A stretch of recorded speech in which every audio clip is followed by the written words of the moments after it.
Would you like to know more?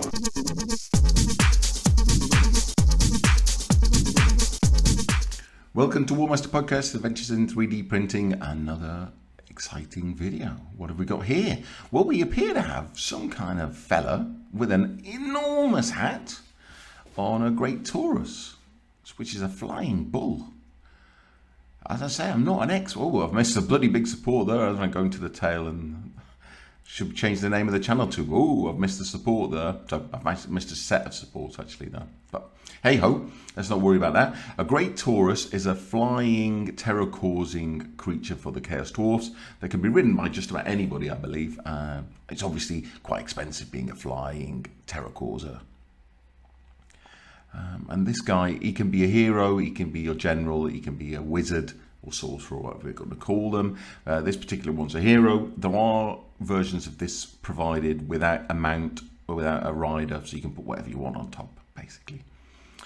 But this is the one that is pre-supported and ready to print.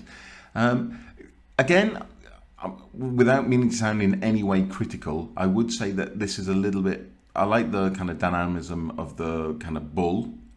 Maybe his head is a little bit straight on, but the fact that the wings are kind of perfectly in line and the kind of, it's just a little bit static on that kind of axis. So, which is one thing, as I've said before, you can go to town with 3D printing, is that because of the way it's printed, it can be as dynamic as you like. As dynamic as you like. So, a good looking model though. The wings are relatively fine, relatively thin. I wouldn't want to have to cast these wings in metal. I'm not sure I could get the metal to flow kind of along, because if you look at the curl of the wing, how would you orientate this so the metal's got to move through, and then I think it would be impossible.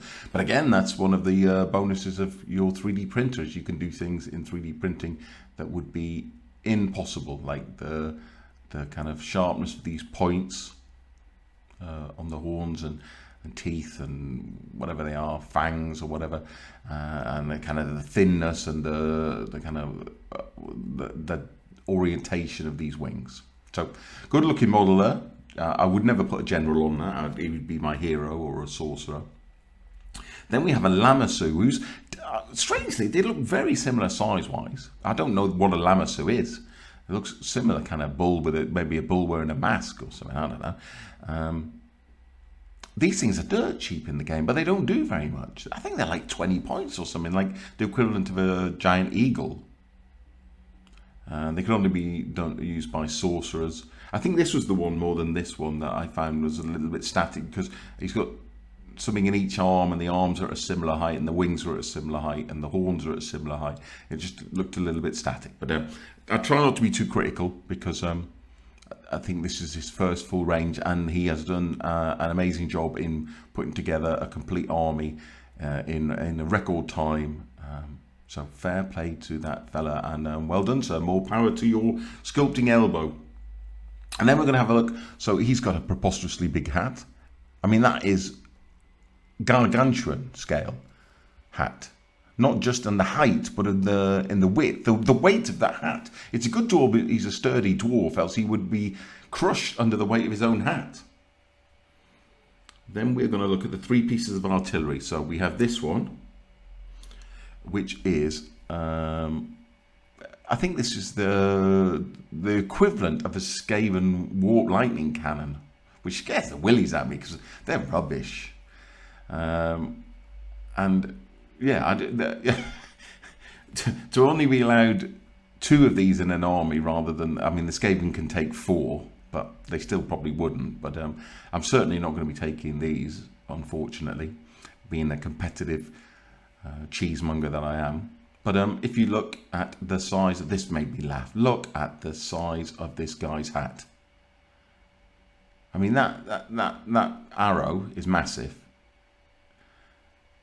And that hat is at least the height of the dwarf. Whoever, I know there's some kind of historical background to making these big-hatted fellas, but they don't half make me laugh. They don't half make me laugh. We have this one. Now, this one is a good piece of work. This is the equivalent of a skull chucker. with a little bit of extra juice. So Tomb King Skull Chucker, good piece of equipment. You need to provide some defense to it because it doesn't have a stand and shoot.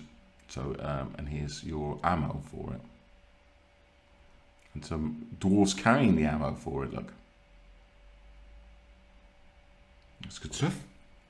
And then the final piece of the jigsaw for artillery is these bolt throwers, which come in twos. They have two regular attacks now. Two ranged attacks, one melee attack. But if they're melee, things are going badly for you, obviously. And they are also, I believe, they have 2 shots on stand and shoot. So if you have a unit of these, that's 4 shots. If you have 2 units of these, that's 8 shots, no armor saves, that's 4 wounds against whatever comes in.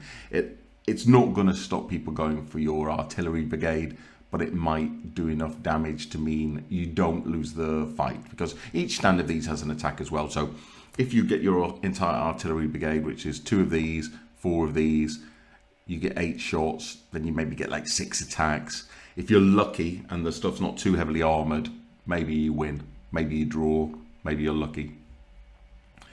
But artillery without them are just too easy to kill, unfortunately.